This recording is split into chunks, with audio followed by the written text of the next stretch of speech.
Alright, so this topic I'm about to address now is very, very sensitive. It's so sensitive that President Bola Ahmed Tinubu had to also speak about it in his 1st of October independence speech. And it has to do with the Christian genocide happening in Nigeria.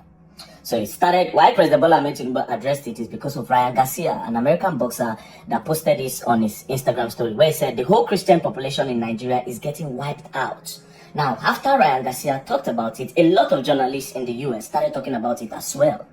Now, as you can see here, this page called Reform by Christ. The irony is shocking. We need to stand with our Nigerian brothers and sisters in Christ. As you can see, this page called Christ XSL. Christians in Nigeria continue to worship after church burned down by Fulani Muslims. This other page called Mass School Christianity. Bill Maher speaks out on the Christian genocide in Nigeria. Now, this other guy called I am Alita Brazil says, breaking, a new report from Nigeria has cast a stark light on the relentless wave of anti-Christian violence sweeping across the country, revealing that more than 7,000 Christians were expired across Nigeria in the first 220 days of 2025 alone. An average of 32 per day, with 100 churches destroyed every month. The figures compiled by the International Society of Civil Liberty and Rule of Law, Society, suggests that the world's most populous African nation has witnessed nearly 19,000 churches attacked, looted, or shuttered since 2009. Now, it got a lot of engagement, 534k likes, as you can see, 24,000 comments, 48,000 reposts, and 274,000 shares. I even went through the comment section, and one of the comments, the owner of the page responded with and a GoFundMe account. So they created a GoFundMe account to assist with all of this, assist Christians that have been attacked in Nigeria and also Christians that have been attacked all over the world. Now the question is this really going on? Because these American journalists are asking, European journalists are asking, is this happening in Nigeria? Well, yes, it is happening. It is happening, yes. A lot of Christians are being killed in Nigeria. It is no lie. It is no lie. And it has been happening for a long time now. A long time now. A long time now. But here is the problem. This whole thing, deep investigation shows that it is actually more of politics than religious war. This religious crisis and religious war that they put out there, that's what they hide it under. Do you understand? So, these people politically start up these things, right? But in order to make it look real, they have to make it look real by acting on it. So they cook up a war. Do you understand? They just cook up things, make these things up, and boom. But they are casualties. People are affected, and they are mostly Christians. So Christians are like the collateral damage. That being said, Muslims are also being affected. If they call it a Christian genocide, it is what it is. But the people controlling all of this know what they are doing. And I'll tell you why I say it is politics.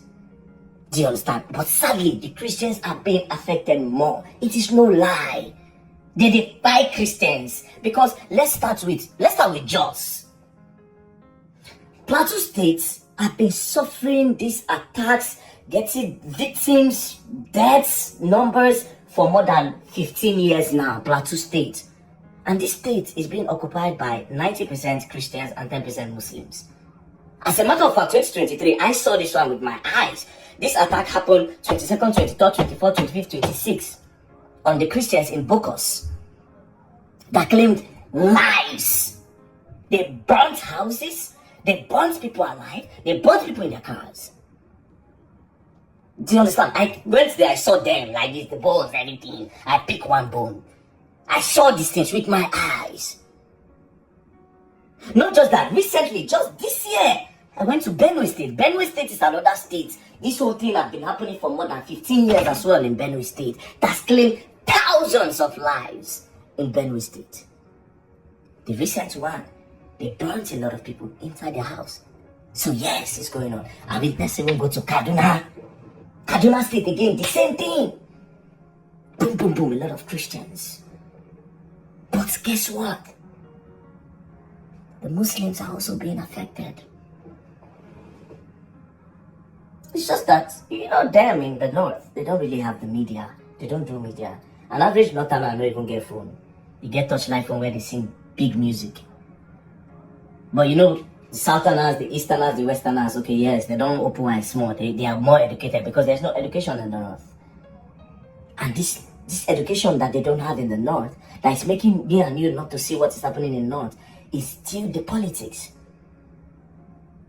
Why other people are going to school, right? Why other states in Nigeria, other regions in Nigeria are going to school? They condition the minds of these youth in the north not to go to school. They would rather go to Islamic studies. It's not bad for them to study Islam, but you have to mix it up so that they can be able to communicate with other people and see things from different lights. But they deliberately block their minds with religion so that they can easily manipulate them and control them to their own advantage. It's easy to start a war in Nigeria. I swear to God, very easy. It's simple. Just do it like this. The Christians they've decided that Prophet Muhammad is not real. So it's now time for us to show them that Prophet Muhammad is real. I swear to God, the whole Nigeria will start up a war. Do you understand?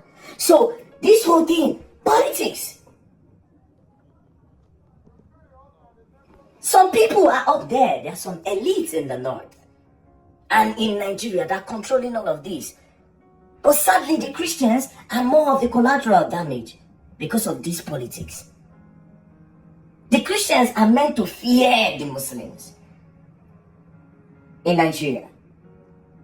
But in the real sense, the Christians and Muslims are not even fighting. This is sponsored by some people. And that is why it is easier to get votes during election, during politics in the north. It is easy because they are not educated enough to see that this particular person, no one do well for us. Enough it do well for us. The people that are into politics in the north are the educated, the few ones that went to school. So those ones are the ones in control.